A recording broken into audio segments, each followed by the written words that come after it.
Dadalhin daw sa mga palengkeng super mamahal ng bigas, yung mga murang bigas ng Kadiwa, bigas, yung bigas for all, yung Kadiwa ng Kadiwa. Ayan. Puntahan muna natin si Val dyan sa murang bigas sa tanggapan ng NIA. Meron pa ba? RH5, Val Gonzales. Come in, Val. Meron pa, Jerry. Talagang nakapaghanda pa rin itong National Irrigation Administration ng 29 pesos na presyo ng murang bigas para sa ating mga kababayan. Maga pa lamang kanina. 29. 29. Pamura, no? Oo, 29 na pesos. Maga pa lamang kanina nakapila na itong mga residenteng malapit dito sa lugar. Maging yung mga dadaan pupunta ng opisina, may oras pa naman, nagpark na lang muna dito sa gilid ng NIA Road dito sa Quezon City para hintayin yung pagbubukas nitong Kadiwa Center, Kadiwa Store dito sa tanggapan mismo, loob ng tanggapan ng National Irrigation Administration dito sa Quezon City.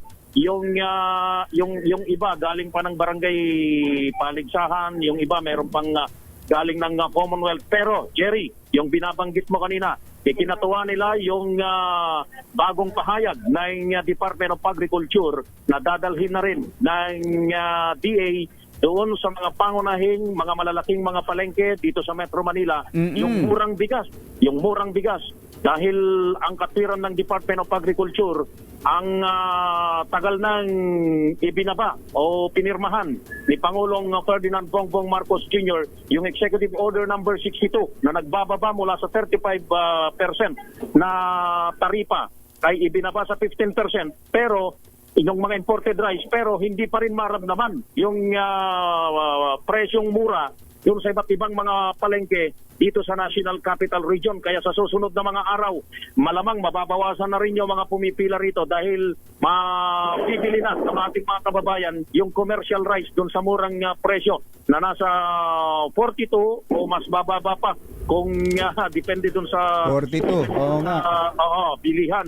Yun yung gagawin ngayon na bagong proyekto ng Department of Agriculture dahil iniiwasan daw nila, sabi ni Agriculture Secretary Francisco Chu Laurel Jr., iniiwasan nila na makipagkompetensya doon sa mga rice retailers dahil maapektuhan yung kanilang kabuhayan. Pero dahil sa hindi naman bumababa ang presyo ng bigas sa mga palengke, kaya magdadala na rin sila ng murang bigas sa iba't ibang mga pangunahing palengke dito muna sa National Capital Region. Yung ating mga kababayan dito, inaantay yung pagbubukas ng NIA Kadiwa Center at para makabili ng 29 pesos. Ito yung bigas na laan doon sa mahihirap na sektor ng ating mga kababayan na para makabili ng murang bigas. At ipaalala ko na rin, Jerry, hindi lamang murang bigas yung mabibili dito sa Kadiwa Center dahil etong hawak kong ito.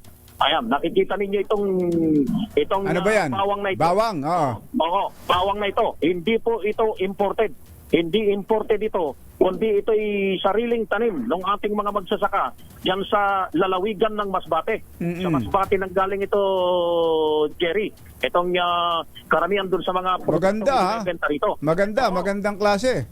Bago nga nito, Jerry, pagkatapos ng ating mga kababayan na mag-ani doon sa first crop nitong nakalipas na unang anihan, nagtanim na sila doon sa kanilang mga taniman ng mga palay doon sa mga, na nasa matataas na lugar. Ito kasi naikukwento ko dahil ito yung binabanggit ng pamunuan nitong Kadiwa Store na pinamumunuan mismo ng iba't ibang mga farmers cooperative na silang nagdadala ng kanilang mga produkto dito sa Kadiwa Center para yung presyo doon sa ground o presyo doon sa probinsya ay mabibili dito sa National Capital Region. Kaya yung presyo nung bawang na yan na Jerry na galing ng Masbate, 140 pesos. Pero kung pupunta ka ngayong oras na ito doon sa mga palengke dito sa National Capital Region, abay mabibili mo ito ng 170 hanggang 180 pesos.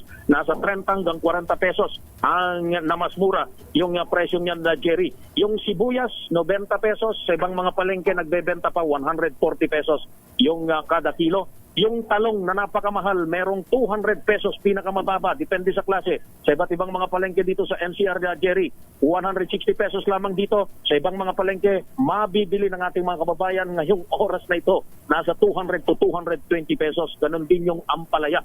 Yun yung presyohan na mabibili dito sa Kadiwa Store, dito sa tanggapan ng National Irrigation Administration. Bukod dun sa mga gulay na galing mismo sa iba't ibang mga probinsya, galing ng Bicol, yung dapat ay mabibili lang.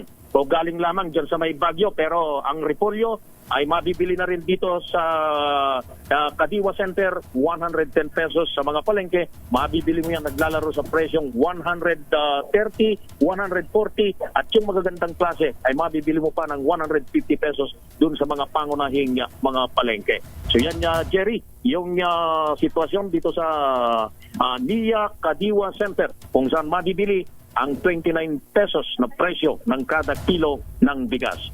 Ako si Val Gonzalez, DZRH, una sa Pilipinas, una sa Pilipino. Thank you, Val. Una